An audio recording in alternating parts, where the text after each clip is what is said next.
ഗുരു ഓം. നടരാജഗുരുവിൻ്റെ സ്വാത്മപ്രകാശനമായ ഓട്ടോബയോഗ്രഫി ഓഫ് എൻ എബ്സല്യൂട്ടിസ്റ്റ് എന്ന ഗ്രന്ഥത്തിൻ്റെ മലയാളം പരിഭാഷ. അധ്യായം 12. നിഷ്ക്രമണം. ഭാഗം 1. വിദ്യാഭ്യാസം അവശ്യം ഒരു വേർപെടുത്തൽ പ്രക്രിയയാണ്. ഒരുവൻ സാപേക്ഷമായ ബന്ധങ്ങളിൽ നിന്ന് നിരപേക്ഷമായ മുക്തിയിലേക്ക് വളരുന്നതും ഇതുപോലൊരു വേർപെടുത്തൽ പ്രക്രിയയാണ്.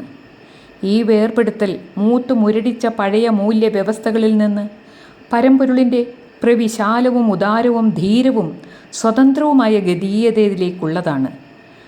ആമൂല പരിവർത്തനം, ഉദ്ഗതി, സർവാതിരക്തത എന്നൊക്കെയുള്ള സംജ്ഞകൾ ഈ അർത്ഥത്തിന് ഉപയോഗിക്കാവുന്നതാണ്. പാപവിമോചനം, മോക്ഷം എന്നൊക്കെ പറയുമ്പോഴും ഈ വേർപെടുത്തൽ പ്രക്രിയ തന്നെയാണ് അർത്ഥമാക്കുന്നത്. ശൈശവത്തിൽ തുടങ്ങുന്ന ഈ പ്രക്രിയ ജീവിതാവസാനം വരെയോ ഒരുപക്ഷെ ജന്മജന്മാന്തരങ്ങളിലേക്കോ അത് ഏതർത്ഥത്തിൽ മനസ്സിലാക്കിയാലും തുടർന്നുകൊണ്ടിരിക്കും. ഈ വേർപെടുത്തലിന് വേണ്ടിയുള്ള ചില യത്നങ്ങളെപ്പറ്റി കഴിഞ്ഞ അധ്യായങ്ങളിൽ നാം വായിച്ചല്ലോ. എന്നാൽ ഇതിൽ അന്തർഭവിക്കുന്ന പ്രതിസന്ധി അതിൻ്റെ പരമാവധിയിലെത്തുന്നത് എൻ്റെ ജീവിതത്തിലെ ഈ അധ്യായത്തിലാണ്. ഇതുവരെ എനിക്ക് ഉറ്റതും പറ്റുള്ളതുമായ എല്ലാം വിട്ടുകൊണ്ട് പുഴ കടക്കുകയായി. നീണ്ട പാലത്തിൻ്റെ വൻ ഗേഡറുകൾ ഇരമ്പുന്ന ശബ്ദകോലാഹലം ഉയർന്നു കേൾക്കായി. ആസന്ന മരണനായ ഏതോ രാക്ഷസൻ്റെ ആർത്തനാദം പോലെ. എല്ലാം നൊടിയിടയിൽ കഴിഞ്ഞു. തീവണ്ടി എഞ്ചിൻ്റെ ചക്രങ്ങൾ അതിവേഗത്തിൽ കറങ്ങി തുടങ്ങിയപ്പോൾ എൻ്റെ വിഷമങ്ങളെല്ലാം ഒഴിഞ്ഞു. ഉള്ളിൽ വിശ്വാസം വർദ്ധിച്ചു. സ്വന്തവും ബന്ധവും കൊണ്ട് കലുഷിതമായ ലോകം ഇതാ പോയി മറയുന്നു. വിമുക്ത ബോധം ഉള്ളിലിരുന്ന് സ്വാന്തനമരുളാൻ തുടങ്ങി. സാധനമായി എൻ്റെ കയ്യിലുണ്ടായിരുന്നത് 1 മുഴം നീളമുള്ള ഒരു ചെറിയ തടിപ്പെട്ടി മാത്രമാണ്. 6 ഇഞ്ച് പൊക്കം മാത്രമുള്ള ആ പെട്ടിയിൽ എൻ്റെ എല്ലാ സമ്പാദ്യങ്ങളും ഒതുങ്ങി നിന്നു. എൻ്റെ ഭാണ്ഡം ജീവിതത്തിൽ ഇനി ഒരു കാലവും ഇതിനേക്കാൾ വർദ്ധിക്കരുതേ എന്ന് ഞാൻ മനസാ പ്രാർത്ഥിച്ചു. പക്ഷേ അത് സഫലമായില്ലെന്ന് പിൽക്കാല സംഭവങ്ങൾ തെളിയിച്ചു. പലപ്പോഴും തീവണ്ടിയിൽ നിന്നോ കപ്പലിൽ നിന്നോ വിമാനത്തിൽ നിന്നോ ഇറങ്ങുമ്പോൾ സൂട്ട് കേസുകളുടെയും പെട്ടികളുടെയും എണ്ണം നോക്കേണ്ടി വന്നിട്ടുണ്ട്. അപ്പോഴൊക്കെ അപ്രായോഗികമെന്ന് തെളിഞ്ഞ ആദ്യ തീരുമാനത്തെപ്പറ്റി എൻ്റെ മനസാക്ഷി പരിഹസിക്കുന്നുണ്ടായിരുന്നു. കോയമ്പത്തൂരിൽ വെച്ച് വണ്ടി മാറി കയറേണ്ടിയിരുന്നു. അവിടെ പ്ലാറ്റ്ഫോറത്തിൽ 2-3 പോലീസുകാർ വന്ന് എന്നെ തടഞ്ഞു നിർത്തി ചോദ്യം ചെയ്തു. വല്ല വീട്ടുവേലക്കാരനും യജമാനനെ വെട്ടിച്ച് കടന്നു കളയുക ആയിരിക്കും എന്നാണ് അവർ ഊഹിച്ചത്. എൻ്റെ വേഷവും പ്രകൃതവും ഒക്കെ കണ്ടാൽ അങ്ങനെ തോന്നാം. ഞാൻ ഉടുത്തിരുന്ന ഖദർ വെളുത്തതാണെന്നാണ് സങ്കല്പം. എന്നാൽ തുടർച്ചയായി അടിച്ചു കഴുകി അതിനൊരു ഇരുണ്ട ഇളം ചുവപ്പ് നിറം ബാധിച്ചിരുന്നു. തലമുടി നേരാംവണ്ണം ക്രോപ്പ് ചെയ്തിട്ടില്ല. എണ്ണതേപ്പ് മതിയാക്കിയിരുന്നതുകൊണ്ട് മുടി ചെമ്പിച്ച് കഴിഞ്ഞിരുന്നു. ഇതിനെല്ലാം പുറമെ ആ ഇടയ്ക്ക് വന്ന പുളകയുടെ കരിഞ്ഞിട്ടില്ലാത്ത പുണ്ണിൽ കക്ഷം ചുറ്റി തുണി കൊണ്ടൊരു കെട്ടും. പോലീസുകാർ പൊടുന്നനെ ധാർഷ്ട്യഭാവത്തിൽ ചോദ്യം ചോദിച്ചു. പ്രതികരണം എന്തെന്നറിയാനുള്ള അവരുടെ ചിരപരിചിതമായ അടവാണിത്. അവർ കയറിയിരുന്ന കമ്പാർട്ട്മെൻറ്റിൽ ചെന്നിരിക്കാൻ അവരെന്നോട് ആവശ്യപ്പെടുകയും ചെയ്തു. അവിചാരിതമായ എൻ്റെ പ്രതികരണവും ഇംഗ്ലീഷിലുള്ള ഉത്തരവും കേട്ടപ്പോൾ തുടർന്നുള്ള ചോദ്യം ചെയ്യൽ മതിയാക്കി. അവർ മറ്റു കാര്യങ്ങളിൽ ശ്രദ്ധിക്കാൻ തുടങ്ങി. ഞാൻ മറ്റൊരു മുറിയിൽ കടന്നുകൂടി. രാത്രിയിൽ മേട്ടുപ്പാളയത്തെത്തി. അവിടെ നിന്നാണ് മലയിലേക്കുള്ള തീവണ്ടിപ്പാത തുടങ്ങുന്നത്. എന്നാൽ കാട്ടാനകളുടെ ശല്യം കാരണം രാത്രിയിൽ അങ്ങോട്ട് തീവണ്ടി ഓടിച്ചിരുന്നില്ല. നീലഗിരി മലകളുടെ അടിവാരത്തുള്ള കല്ലാർ സ്റ്റേഷനിലെ ഒരു സ്റ്റേഷൻ മാസ്റ്ററെ കാട്ടാനകൾ കൊന്നതിന് ശേഷമാണ് രാത്രിയിൽ തീവണ്ടികൾ ഓടാതായത്.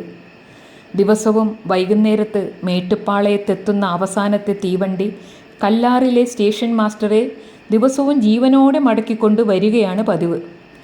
ആദ്യത്തെ വണ്ടി രാവിലെ 7 മണി കഴിഞ്ഞേ പോവുകയുള്ളൂ.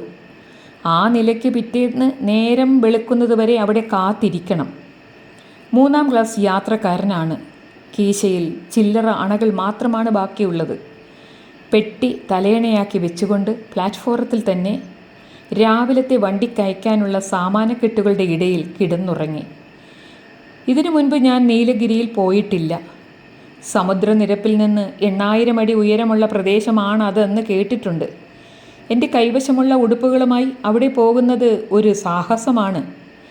ശൈത്യകാലത്ത് ചില ദിവസങ്ങളിൽ അവിടുത്തെ ചൂട് മഞ്ഞുറയുന്നതുവരെ താഴും. ഹിമപാതം ഉണ്ടാകാറില്ലെങ്കിലും ചിലപ്പോൾ ആ പ്രദേശമാകെ മഞ്ഞുകൊണ്ട് മൂടിപ്പോകും. യൂറോപ്യന്മാർ മാത്രം താമസിക്കാൻ ഇഷ്ടപ്പെട്ടിരുന്ന ഒരു ഗ്രീഷ്മകാല സുഖവാസ സ്ഥലമായിട്ടാണ് അത് ഗണിക്കപ്പെട്ടിരുന്നത്. വിക്ടോറിയ യുഗത്തിന് ശേഷം നവാബുമാരെ പോലെ അത്യാഡംബര സമന്വിതരായി ജീവിക്കുന്ന, വണ്ടിയിൽ കെട്ടാനും പന്തയത്തിനും വേണ്ടി കുതിരകളെ വളർത്തുന്ന വെള്ളക്കാരൻ്റെ സുഖവാസ സ്ഥലം. അവരിൽ തന്നെ അപൂർവം ചിലർക്ക് മാത്രമേ അവിടെ സ്വന്തമായി ഭൂമി ഉണ്ടായിരുന്നുള്ളൂ. അങ്ങനെയുള്ളവരുടെ കൂട്ടത്തിൽ അവരെപ്പോലെ തന്നെ ജീവിതം നയിക്കുന്ന ഇന്ത്യയിലെ ചില പ്രതാപശാലികളും ഉണ്ടായിരുന്നു. തിരുവിതാംകൂർ മഹാരാജാവിന് പോലും ഒട്ടക്കമണ്ടിൽ ഒരു വേനൽക്കാല വസതി പണിയാനുള്ള അനുവാദം ഒരു കാലത്ത് നിഷേധിച്ചിരുന്നു. ഒട്ടക്കമണ്ടാണ് അവിടുത്തെ ഏറ്റവും ഉയരമുള്ള പട്ടണം. പിന്നെയുള്ള 2 പട്ടണങ്ങളാണ് കുന്നൂരും കോട്ടഗിരിയും. അത് രണ്ടും 7000 അടിക്ക് താഴെയാണ്. ഒട്ടക്കമണ്ടലിനടുത്തുള്ള ഡോഡബറ്റ് കൊടുമുടിക്ക് 8000 അടിക്ക് മേൽ പൊക്കമുണ്ട്. രാത്രിയിലെ ഏകാന്ത ചിന്തകൾ എന്ന ഉപാധ്യായം. അപരിചിതമായൊരു സ്ഥലത്തേക്ക് പോവുകയാണെന്ന ചിന്ത രാത്രി എന്നെ ശരിയായി ഉറക്കിയില്ല. ഒരു മുണ്ട് വിരിച്ച് പെട്ടി തലയണയാക്കി വച്ചാണ് ശയനം.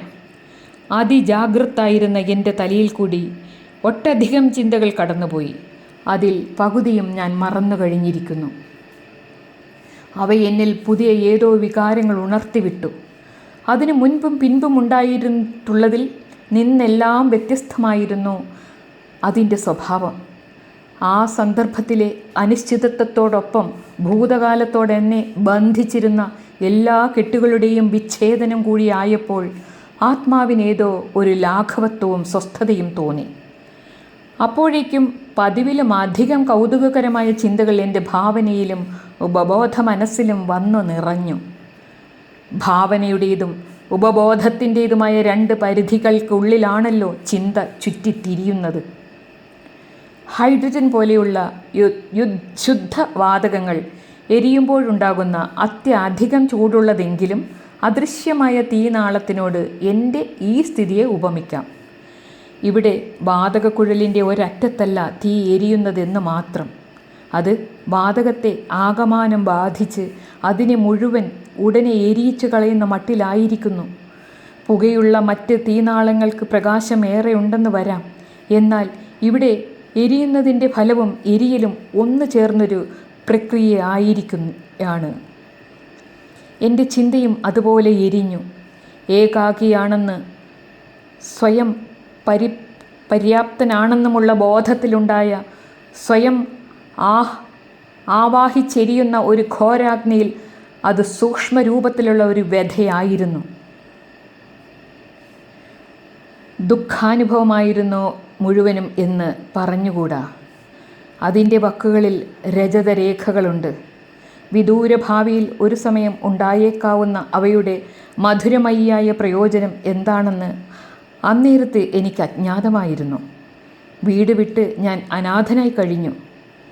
ഭാവിയിലെ ഇഹലോക ജീവിതത്തിൽ ഞാൻ കിടന്നാടാനുള്ളത് നിയതിയുടെ തൊട്ടിലിലാണ്.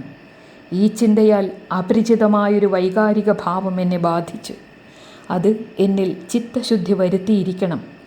ഞാൻ ഉറങ്ങിയിട്ടുണ്ടാവണം, അഥവാ അതുപോലെയായി. മണിക്കൂറുകൾ ഒന്നിനൊന്നിനെ കാവലേൽപ്പിച്ചുകൊണ്ട് കടന്നുപോയി. വെളുപ്പാൻ കാലത്ത് ഒരു ഷണ്ടിങ് എഞ്ചിൻ പുറപ്പെടുവിച്ച കാത് കുത്തിത്തുളയ്ക്കുന്ന ശബ്ദം എന്നെ ഞെട്ടി ഉണർത്തി. വിരസമായ ബാഹ്യജീവിതത്തിൽ തിരികെ കൊണ്ടുവന്ന് വിട്ടു.